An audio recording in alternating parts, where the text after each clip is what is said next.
Bismillahirrahmanirrahim. Assalamualaikum warahmatullahi wabarakatuh. Selamat pagi, salam sejahtera untuk kita semua. Yang saya hormati Ketua Yayasan Aksa Mahmud, Bu Melinda, DIC Group Energy, Pak Reno, seluruh jajaran BOD dari Bosowa Korporindo, para seluruh head business unit dan jajaran direksi daripada seluruh anak usaha dari grup Bosowa. Mas Mulia, Pak Ahmad Mikail, thank you sudah datang. Puji syukur kita panjatkan kehadirat Allah Subhanahu wa taala kita dapat hadir pada pagi hari ini meskipun acara ini sempat kita reschedule ya, mungkin acaranya mestinya kita selenggarakan minggu lalu, tapi karena ada beberapa hal yang harus kita selesaikan, kita mundur 1 minggu dan alhamdulillah kita dapat selenggarakan pada hari ini. Bapak-bapak ibu semua, saya yang pertama-tama ingin mengucapkan atau bertanya yang mudah-mudahan tidak ada yang sakit-sakit badannya. Karena tadi malam ini banyak ikut lomba padel, banyak yang sudah jarang olahraga nih kayaknya kita nih. Ya, tapi jiwa kompetitif itu yang ingin kita lihat semua. Karena salah satu nilai yang kita ukur dalam assessment beberapa karyawan kita ya adalah strive for excellence ya, jadi hasil. Jadi kita ingin melihat juga bagaimana jiwa competitiveness daripada seluruh head business unit, para direksi untuk mencapai hasil yang terbaik ya. Tapi tadi malam yang terbaik siapa? Pak Anton sama Pak Yuda ya. Selamat dulu, tepuk tangan dulu. Pak Antonnya mah dibawa nih kayaknya nih, dia sengaja pilih mungkin, saya curiga nih sekarang. Tapi itu merupakan namanya intermezzo dan mungkin mudah-mudahan bisa menjadi sebuah tradisi yang akan kita biasakan kembali, di mana kita harus lebih sering berolahraga agar kita lebih siap dalam menghadapi tantangan-tantangan yang akan datang. Saya juga beberapa kali itu udah banyak yang bilang nih naik badan nih lagi susah, baru melahirkan istri soalnya, jadi sulit kemarin menjaga badan karena makanan di Jakarta Gojek terus kita didapat ini. Tetapi dalam masa yang sekarang ini kita memang sudah harus bersiap diri. Bapak-bapak, ibu semua, pada hari ini kita akan mengikuti acara Economic Outlook dengan tema yang sudah disampaikan oleh Ina tadi, yang sepertinya kayak Pak Prabowo gayanya ya. Sudah siap dia ini berperang juga. Udah fotonya banyak kelihatan kayak mau perang nih. Jadi dengan tema efisiensi, resilience, sustainable, semangat tema efisiensi, resilience dan sustainable progress. Bapak-bapak ibu semua yang sudah mengikuti beberapa agenda BOD meeting, agenda monthly review kita sudah mengetahui arahnya kita.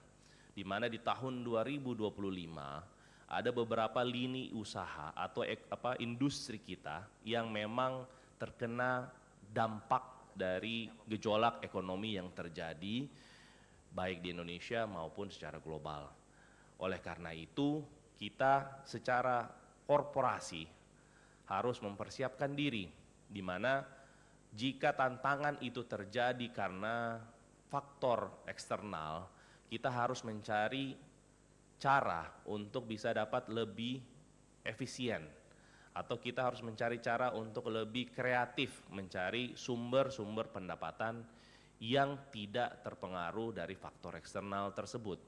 Karena kalau kita selalu mengandalkan ekonomi atau kita selalu menyalahkan faktor eksternal, otomatis itu tidak akan atau bukan berada di dalam pengaruh kita.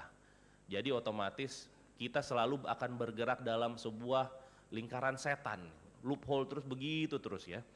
Tetapi yang kita harapkan adalah bapak-bapak ibu semua mencari cara agar bagaimana membuat perusahaan yang bapak pimpin semua, bapak ibu pimpin semua lebih lean, lebih siap untuk menghadapi tantangan, dan juga mencari cara agar membuat atau mendapatkan pendapatan-pendapatan yang di luar dari pendapatan-pendapatan yang umum atau tadinya merupakan pendapatan utama dari perusahaan-perusahaan kita. Bapak-bapak ibu semua, mungkin dalam hari ini Pak Mulia dan Pak Ahmad Mikail nanti akan memberikan banyak insight ya dalam acara ini kita buatnya lebih kecil. Kenapa? Saya ingat pesan Pak Aksa pada waktu sesi kita yang sebelumnya, di mana pertanyaannya itu cuma hanya 3 atau 5 pertanyaan, acara udah selesai. Karena acara prolognya itu terlalu panjang. Oleh karena itu, saya minta untuk teman-teman, Mei ya, dan teman-teman yang mengatur acara ini, terima kasih juga ya, untuk membuat lebih compact. Kenapa? Agar teman-teman semua sebagai pemangku bisnis atau pemangku kepentingan yang dalam bisnis Bosowa bisa dapat lebih bertanya atau lebih berdiskusi jika ingin mengetahui sebenarnya apa arah ekonomi kita ini. Karena memang dalam pertemuan-pertemuan saya dan teman-teman direksi di Jakarta, ketika kita bertemu dengan bisnis partner, ketika kita ketemu dengan stakeholders kita, semua pertanyaannya sama, Pak, ekonomi kita itu bagaimana sih, gitu loh, ya. Ekonomi kita Indonesia itu ke depannya bagaimana, ya. Karena ini memang masih menjadi tanda tanya saat ini, karena seperti yang kita ketahui, Presiden Prabowo sudah 1 tahun dilantik, tetapi memang kita merasa ekonomi di bawah atau di grassroots ini masih memiliki tantangan. Oleh karena itu, kita ingin melihat dari secara besaran, kira-kira apa potensi-potensi yang akan kita miliki. Dan juga yang saya harapkan Bapak Ibu semua di sini dapat lebih aktif agar dalam penyusunan budget di tahun 2026 nanti Bapak Ibu semua dapat memiliki full picture atau dapat melihat sebenarnya kesempatannya itu ada di mana. Tolong diingat, Pak Aksa, saya selalu mengingat ya, Pak Aksa itu selalu mengatakan kepada saya bahwa bisnismen yang paling bagus itu adalah orang yang bisa menjual sesuatu ketika dia tidak punya apa-apa yang bisa dijual dan tidak ada orang yang mau membeli. Ya. Karena apa? Ketika Anda menjual sesuatu di pasar yang memang sudah pasti terbeli, itu namanya captive market. Gitu loh. Karena kita tidak menjual pun orang akan datang. Ya. Tetapi ketika dihadapi dengan masalah, misalkan tidak ada saat ini kan gitu, kondisi ekonomi melemah, tidak ada yang mau membeli. Kita masih beruntung, masih ada barang yang kita bisa jual. Nah, bayangkan kondisi inilah di mana kesempatan yang ingin saya mencoba melihat Bapak Ibu semua kita bersama-sama mencari kesempatan apa lagi yang bisa kita dapat raih dalam tantangan-tantangan yang akan terjadi. Bapak-bapak Ibu semua, dalam kondisi yang ada sekarang, ya jadi saya berharap kita bersama-sama nantinya bagaimana melihat potensi-potensi tersebut, karena memang pemerintah pasti sudah membutuhkan support dari pihak swasta dalam membangun ekonomi ke depannya.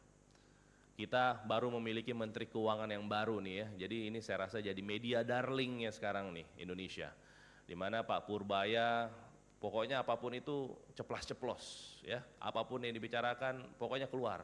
Ditantang sama KDM dia bilang saya bukan karyawannya Pemprov Jabar, ya benar juga sih, ya kan. Dan dibilang bahwa tidak ada uang disimpan di bank, ya kita semua sama-sama tahulah, kita kalau sering main proyek pemerintah pasti dibilang dana-dana itu kan disimpan di bank kalau tidak dipakai, ya, dan harus dikeluarkan memang, karena kalau enggak pasti akan harus dikembalikan. Makanya banyak proyek-proyek pemerintah itu ya harus terjadi gitu ya, meskipun kualitas dan lain-lain hal. Sekarang ya Bu Melinda ini sudah mulai gatal kayaknya nih, karena udah masuk dalam pemerintah juga ya. Tetapi ya kita harus bersama-sama melihat potensi seperti apa lagi yang harus kita raih. Karena proyek atau target-target pemerintah ini pertumbuhan 8% memang tidak mudah untuk diraih. Saya pernah mengikut acaranya salah satu bilateral meeting antara Indonesia sama UAE.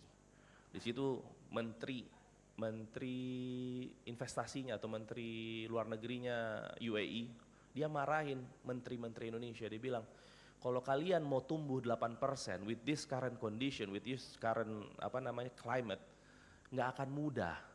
Saya ini sudah pertemuan kedua dengan menteri-menteri Indonesia, dia bilang, tapi apapun yang kita diskusikan sebelumnya pasti akan muncul lagi. Nah makanya intinya mereka berharapkan memang banyak red tapes yang dipotong, ya, atau peraturan-peraturan dipermudah. Dan ini mungkin yang saya lihat dengan Pak Purbaya, dia memaksa uang-uang yang disimpan itu untuk di-spending, dan dia mungkin lebih berani mengatakan siapa sih sebenarnya yang tidak mengeluarkan uang, gitu loh. Nah sebenarnya Bu Sri Mulyani itu udah tahu dulu, dia udah pernah beberapa kali mungkin mengeluarkan bahasanya, cuman bahasanya lebih halus. Kayak BGN itu kan uangnya berapa ratus triliun, tapi spendingnya belum tinggi, tapi udah mau minta uang lagi, gitu loh. Tapi kan kalau sama Pak Purbaya langsung ditantang aja, jadi paksa untuk dikasih kembali kalau nggak dikasih keluar, gitu loh. Nah, sama seperti mendorong ekonomi kita. Jadi memang saya rasa saat ini ekonomi kita ini berada di dalam atau back foot ya. Jadi apa, kita udah di belakang. Ini bagaimana caranya tinggal maju. Jadi Bapak-bapak Ibu semua, dalam acara ini saya berharap kita semua dapat melihat atau mendengar kira-kira seperti apa potensi ekonomi yang dimiliki oleh Indonesia dan seperti apa arahnya untuk industri Bapak Ibu yang pegang semua. Karena kita otomatis pasti swasta ini pasti harus bergerak dengan bantuan daripada pemerintah, di mana bantuan yang saya maksud adalah pemerintah harus memberikan insentif-insentif untuk menggerakkan ekonomi kita. Karena tanpa support dari pemerintah menggerakkan ekonomi, otomatis kita memang masih akan pincang. Ya, satu lagi saya tambahan, saya ingat sekali Pak Purbaya pernah mengatakan ini nih, zamannya Pak SBY, swasta adalah motor pergerakan pertumbuhan ekonomi selama 10 tahun. Zamannya Pak Jokowi sebagai motor ekonomi pembangunannya adalah BUMN.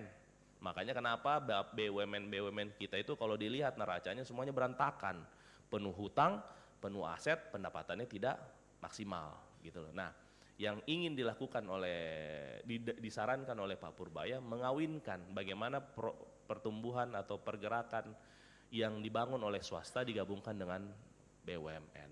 Otomatis nantinya harapannya pertumbuhan itu akan double.